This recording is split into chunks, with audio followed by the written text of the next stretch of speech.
Bismillahirrahmanirrahim. Elhamdülillahi Rabbil alemin. Ve salatu ve selamu ala nebiyyina Muhammedin ve ala alihi ve sahabetihi ecma'in.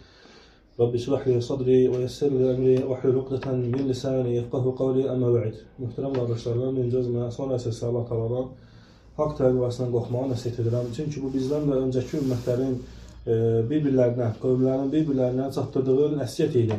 Çünki təqva hər bir xeyrin əvvəli, hər bir xeyrin başlanğıcıdır. Təqva yəni Allah Teala'dan gizlində və aşkarda qorxmaq deməkdir. Allah Teala'dan gizlində və aşkarda qorxmaq deməkdir. Əsl təqva da elə budur. Və əsl təqvaya aparan səbəblər var. Və o səbəblərdən biri qardaşlıqdır. Güclü, möhkəm bir qardaşlıq. O qardaşlıq ki, onun əsasları var. Şəriət bizə hər hansısa bir qaydanı, hər hansısa bir hökmü öyrədərkən onun növlərini dörgəlib, onun həyata keçirilməsini, onun əməl olunmasını dörgəlib. Məsələn, şəriətin əmr etdiyi, bizə əmr etdiyi İslamlı şəriətlərdən biri isə, qaydalardan biri isə qardaşlıqdır. Müsəlmanların bir-birlərindən qardaş olması. Necə ki, Allah Teala kitabında buyurur ki, möminlər həqiqətən də qardaşlar. Yəni, Allah Teala iman gətirənləri bir-birləri ilə qardaş olmağa səsləyib. Necə Muhammed sallallahu aleyhi və səlləm sahabələri, mühacirləri və ənsarları bir-birləri ilə qardaş edərdi. Və qardaşlığın təməlləri və əsasları var. Və qardaşlığın təməllərindən və əsaslarından biri isə qardaşların bir-birləri ilə daim nəsihət etmələridir və bir-birlərindən nəsihəti qəbul etmələridir. Çünki Muhammed sallallahu aleyhi və səlləm buyurdu ki, müsəlman, mömin qardaşına zülm eləməz.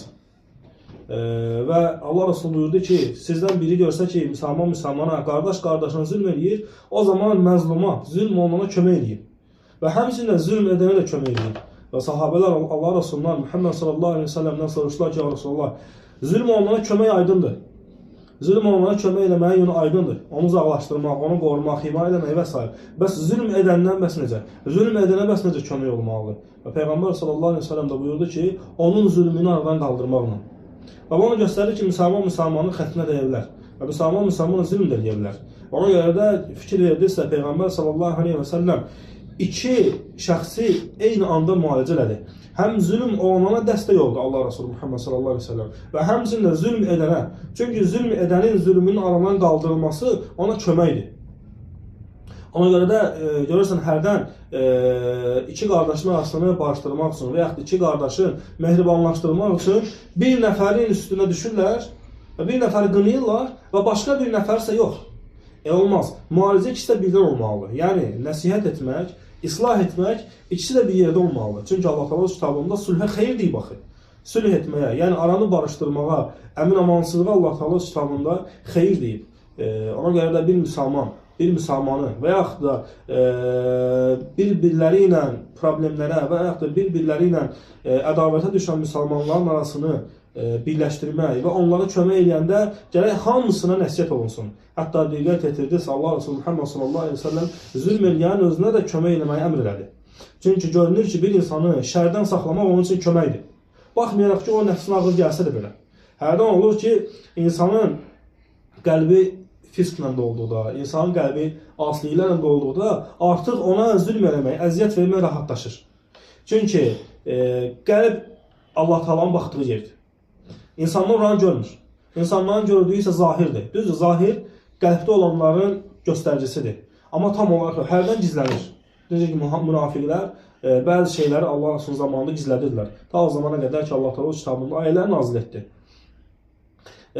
Ona görə də qəlbdə olan bəzi şeylər olur. Kin olur, kudurət olur. Və o kin kudurəti aradan qaldırmaq lazımdır. Və o kin kudurəti aradan qaldırmağın da gözəl üstünlüklərindən də biri isə müsəlmanlara nəsihət eləməkdir. Və bu da qardaşlıqdan irəli gəlir. Çünki qardaşlıq bağları güclü olmasa, qardaşlıqlar müsəlmanlar arasında zəif olsa, artıq onlar bir-birlərini nəsihət edə bilməyəcəklər. Və hətta qardaşlıqlar zəiflədikcə, hətta nəsihət olunduğu zaman nəsihəti qəbul etməyəcəklər. Çünki nəsihətin qəbul olmağının şərtlərindən və yaxud da bir müsəlmana rahatlaşmasındandır ki, müsəlman artıq öz qardaşlarından o qardaşlığı hiss eləsin. Yox, əgər kimsə kiməsə cəmaatın içində zülm eləyərəkdən hansısa bir nəsihət eləsə qəbul olmayacaq. Və sələflər deyərlər ki, İmam Məlik rahiməhullah mənə insanların üçün nəsihət eləyən nəsihət götürməzdim. Kim əgər insanların üçün mən nəsihət eləsəydi, ondan nəsihəti götürməzdim. Hətta o haqqı desə də belə. Çünki nəyə görə? İnsanlar üçün ondan nəsihət zülmdür. Və Allah Teala da kitabına zülmü qadağan edib. Hətta Allah Teala öz kitabında nəinki insanların üçün nəsihət eləməyi, hətta Allah Teala öz kitabında xərclənilən, Allah yolunda verilən sədəqəni zülmlə batil etməməyi əmr edib. Necə ki Allah Teala buyurur ki, "Lə tubtilu sadaqatikum bil-menni vel-ədə." Etdiyiniz minnətin və əziyyətin səbəbi ilə verdiyiniz sədəqələri batil eləməyin. Hətta insanın verdiyi sədəqə belə zülmlə batil olursa, insanlar üçün kiməsə nəsihət eləməsi artıq bu batildir. Yəni əməl olunmayacaq. O söz ondan götürülməyəcək. Ona görə də müsəlmanlar gərək bu şeylərə diqqətli olsunlar və bir-birlərinə qarşı rəhimli olsunlar və qardaşlıqlarını gücləndirsinlər. Və qardaşlıq da heç bir marağa bağlanmalı deyil. Allah sonra qardaşlıq heç bir marağa bağlanmalı deyil. Nə kiminsə vəzifəsinə, nə kiminsə adına, sanına, nə kiminsə nəslinə, nəsəbinə, maddiyyatına və yaxud da kim idmansıdır, kim idmansıdır. Necə bəzi firqələrdə olduğu kimi. Necə ki, kimsə heç bir fərqi yoxdur. Məscidə gələnlər qardaşdırlar. Sələfin əqidə mənhəcin üzərində olanlar qardaşdırlar. Onlar kasıb olsa da qardaşdır, onlar varlı olsa da qardaşdır. Olsa zaten istər o varlı olsun, istər kasıb olsun. Qəbrə vallahi həmən kasıb və varlıların çiyində gedəcəklər. Məgər insan dəfn olunanda, vəfat edəndə, insanı hüzur yerinə çağıranda, cənazəyi çağıranda, məgər kimsə şək qoya bilir ki, bura varlılar gəlsin. Amma diqqət edir, orada heç kim qoya bilmir. Orada qoymaq olmur. Orada qoymaq olmur ki, filan kəsin cənazəsinin yalnız varlılar gəlsin. Görsən? Amma o səmiyyətin artıq faydası olmayacaq. Əgər əvvəlində zülm var etsə. Əgər əvvəlində imkanları və yaxud da nəsəbi olanları, vəzifəsi olanları ətrafına yığıb, kasıb olan, təqvalı qardaşlarını atanlara, necə ki, burada fayda verməli, ola bilsin ki, orada fayda verməsin. Çünki müsəlman hər halı ilə bir-birinə möhtacdır. Müsəlmanlar bir zəncir kimidirlər. İstər o zəngin olsun, istər kasıb olsun, istər yaşlı olsun, istər cavan olsun, istər güclü olsun, istər zəif, istər sağlam, istər xəstə fərq eləməz. Müsəlmanlar zəncir kimidirlər. O zənciri qılmaq olmaz. Hə, varlı müsəlmanların ümməti xeyri var, kasıb müsəlmanların ümməti xeyri var, güclü müsəlmanların ümməti xeyri var, zəif müsəlmanların ümməti xeyri var, hətta xəstə müsəlmanların ümməti xeyri var. Elə müsəlmanlar var ki, xəstə də oturduğu yerdən tərəfənə bilmir, amma nə qədər kitabların dərc olunmasına, nə qədər məqalələrdə, nə qədər dərslərin quraşdırılmasına kömək edirlər. Hətta sağlamlardan çox kömək edirlər. Belə qardaşlar var. Elə qardaşlar var ki, o xəstə, şikəst qardaşlar sağlamlardan Allahın dininə çox xidmət edirlər. Bu onu göstərir ki, Allah qatında hansı bir əməl eləmək üçün heç nəyə ehtiyac yoxdur. Necə həmişə deyilir, məscidə getmək üçün ayağa ehtiyac yoxdur. Məscidə getmək üçün qəlb lazımdır. Nə qədər ayağı olmayanlar var, məscidə gəlir. Əgər məscidə getmək üçün ayaq olsaydı, ən sürətli qaçanlar ən milli səhvdə dayanarlar. Amma görsən, səhvdə qaçışda qaçanlar olmur, sürətli qaçanlar olmur. Hə, rahat maşın insanın məscidə gəlib gəlməsi üçün bir səbəbdir. Əgər belə bu əsildirsə, onda ən sürətli maşın onlar gələn məscidlərdə bir səhvdə durar. Amma elə deyil. Məscidə aparan qəlbdir. Yəni ki, insanı qardaş eləyən də, qardaşlığa bərəkət verəni qəlbdir. Oradakı artıq hər hansısa bir maddi maraqlar və yaxud hansısa ad, san, şöhrət, orada heç bir rol daşıya bilməz. Çünki Allah Rasulunun sahabələrində bu yox idi. Bilal radiyallahu anhu Həbəşi idi, qul idi. Onu bazardan aldılar. Əbu Bakr Sıddiq radiyallahu anhu möminlərin birinci əmiri. Möminlərin birinci əmiri. Əbu Bakr Sıddiq radiyallahu anhu Bilal Həbəşini radiyallahu anhu bazardan aldı. Halbuki eşidir ki, o iman gətirdi. Fikir ver, Qureyşin içindəydi Bilal. Heç bir Qureyşliyə nəsib olmayan fəziləti Allah'tan ona verir. O bütün Qureyşlərin başının üstünə çıxırdı, azan verirdi. Və hamd onun ayaqlarının altında qalırdı. Təbii ki, bu təhqir deyildi, şərəf idi. Yəni görürsən, Allah Taala'nın qatında, Allah dərgahında hər hansısa bir mənzil və yaxud hər hansısa bir rütbə yoxdur. Allah qatında yalnızca qəlb var. Üstün olan qəlb var. Necə dediyimiz kimi, nə qədər şikəst müsəlmanlar var, xəstə müsəlmanlar var ki, güclü və sağlam müsəlmanlar da Allahın dininə çox kömək edirlər. Və fikir ver, ona görə Allah Rasulunun həyatı və yaxud onun sahabələrinin həyatı və yaxud onlardan sonra gələn onların tələbələr, tabinlərin və yaxud onlardan sonra gələn xeyirli nəslərin həyatı ibrətdir. Nə zaman ki, kitab və sünnəyə müvafiq olduqları zaman. Ona görə də qısa olaraq qardaşlarım, müsəlmanın müsəlmana olan dəyəri, qiyməti, müsəlmanın müsəlmana olan nəsihəti də, müsəlmanın müsəlmana, qardaşın qardaşa olan xeyir istəməsi də təmənnasız olmalıdır. Çünki olur, hərdən bəziləri olur ki, harada yaxşı yemək verirlər, sonra yedirlər. Eləsə olur ki, kimin imkanı çoxdur, məclisinə gedirlər. Eləsə olur ki, kimin adı sanı varsa, onun yanında çox olurlar. Belə xəstələr olur, belə xəstə müsəlmanlar var və əlhamdülillah, necə hər dəfə təkrarlandığı kimi, yəni xəstə insanlara baxıb şükür etmək lazımdır. İnsan gələ şükür edir, yəni qəlb xəstəliyi təbii ki, qəlb xəstələri var. Ümumiyyətlə, insan belə xəstəxanaya gedirsən, orada xəstə insanlar görürsən. Dərdləri var, şəfa axtarırlar. Yəni 10 nəfər bir qapının ağzına yanıb həkimdən şəfa axtarır, xəstədir insanlar.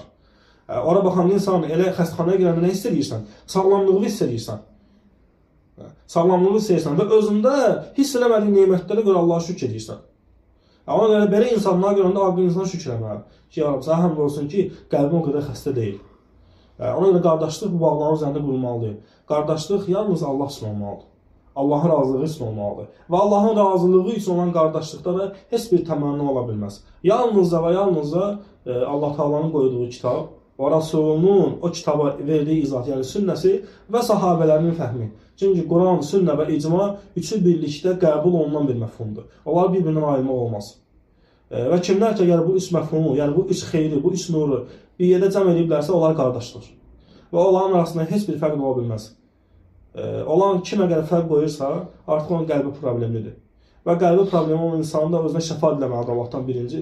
Və sonra isə Allah Taala'dan özünə hidayət istəməlidir. Və Allah Taala'dan istəyirəm ki, bizim qardaşlığımızı möhkəm eləsin, sabit eləsin. Və nə qədər həyatımız var, nə qədər ki ömrümüz var, bilmirik təbii ki. Çünki keçən Ramazandan bu Ramazana qədər nə qədər qardaşlarımızı dəfn eləmişik. Onlar heç biri yoxdurlar. Bəlkə də bizdən xeyirli idilər. Ömrü bilmək olmur. Həyat gəlir, keçir. Necə ki, doğulduğumuz günü bilmirik və ölüm də nədir? Amma bilirsən ki, var, gələcək və heç bir qapı yoxdur. Harada olursan ol, nə qədər sağlam yesən də, təbii yesən də, nə qədər zərər verən şeylərdən uzaq qalsan da, ölüm gələcək. Ona görə biz bu şeyi bildiyimiz halda və biz bu şeyə əmin olduğumuz halda ən dəyərli şeyləri qurban verə bilmərik. Çünki aqil insanlar veriləmir. Hətta dünyavi baxımdan da belə. Dünya baxımından da aqil insanlar belə şeyləri qəbul eləmir. Amma müsəlmanlar ümumiyyətlə qəbul eləməli deyirlər. Yəni belə şeylərin nisbətdə görə insan qardaşlığına zərər vurmasın. Çünki elə həmin öz qardaşlarımızdır bizi çiyinlərində aparan və dəfn edən. Bizi çiyində aparan, dəfn edən həmin o həm kasıb qardaşlarımızdır, həm o bizim yaxın olan qardaşlarımızdır, sələfi olan qardaşlarımızdır, haqq üzərində olan qardaşlarımızdır. Çünki nə qədər bidət əhli var ki, biz dünyamız dəyişəcəyik, sevinəcəklər. Və biz ölümümüzə sevinəcəklər. Amma salamat qardaşlarımız sevinməyəcəklər. Sələfi qardaşlarımız, haqq üzərində olan qardaşlarımız sevinməyəcəklər. Əksinə bizi yada salacaqlar və xeyirli təəssüflə təəssüflənəcəklər. Allahın qədərinə qarşı çıxan təəssüf yox, yada salacaqlar. Hətta sənin üçün dua eləyəcəklər. Görürsən, yəni artıq orada nə maddiyyət göründü gözə, nə əsil, nə nəsəb, heç bir şey görünmədi. Ona görə kiçik şeylərlə böyük şeylər dartmaq olmaz. Bu qardaşlıq böyük nemətdir, böyük yükdür. Şərəfli yükdür və kiçik dünyəvi mənfəətlərin qarşılığında qarşılıq dartmaq olmaz. Allah Teala istəyirəm ki, bizim qardaşlığımızı möhkəm saxlasın. Və ən əzəmətli kəlmə olan la ilahe illallah Muhammed Resulullahın üzərində bizi yaşatsın və o üzərində öldürsün və bizi sağlam saxlasın dinin üzərində, bizi idarələrimizlə, bizi bu Ramazana bağışlasın, bizi əfv eləsin. Ola bilsin bəlkə axırıncı Ramazandır. Ola bilsin bəlkə axırıncı Ramazandır. Allah Teala'dan istəyirəm ki, bizi bu Ramazan qutaranda bağışlasın və Ramazan çıxana qədər daha doğrusu bizi bağışlasın, əfv eləsin və bizi xeyirli yerdə vəfat eləməyə bizə nəsib eləsin. Çünki xeyirli insan olmaq və xeyirli yerdə ölmək şərəfdir. Və xeyirli ölümdən ölmək də şərəfdir. Çünki nə qədər insanlar var ki, Allahdan bunu istədilər və nail oldular. Və xeyirli insanların içində Allah Teala bizi məzərə aparsın. Amin. Əmzün Allah bilir və subhanəkəllahım bihamdik, əşhədu ən la ilahə illə əntə, əstəğfirukallah və etûbü ileyk.